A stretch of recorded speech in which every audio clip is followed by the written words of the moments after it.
नमस्कार मित्रांनो, दिवाळीच्या तुम्हा सर्वांना ॲडव्हान्समध्ये खूप खूप शुभेच्छा. आता दिवाळी आली म्हणजे फराळ तर होणारच आहे, परंतु ज्यांना वेट लॉस करायचं आहे, ज्यांना डायबिटीस रिव्हर्स करायचं आहे, त्यांच्या मनामध्ये एक प्रश्न येतो की ते म्हणजे आपण जो काही फराळ खातो आहे तर त्याच्या कॅलरीजची भरपाई कशी करायची. तर मित्रांनो, बऱ्याच जणांना असं वाटतं की समजा आज 2-3 चकल्या खाल्ल्या तर उद्या आपण जिममध्ये जास्त मेहनत करू आणि हा हिशोब चुकता करू. पण लक्षात घ्या की हे कॉम्पेन्सेशनचं गणित याच्यामध्ये मात्र चालत नाही.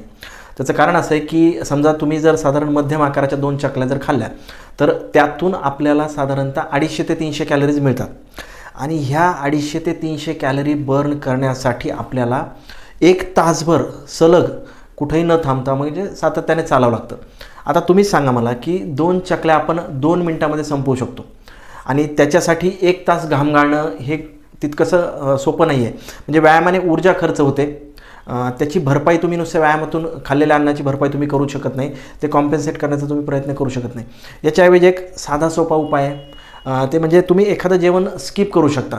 जर समजा तुम्ही एखाद्या दिवशी थोडासा फराळ जास्त खाल्ला तर तुम्ही एखादं मुख्य जेवण किंवा थोडक्यात एखादं रात्रीचं जेवण तुम्ही कमी करा किंवा ते स्किप करा.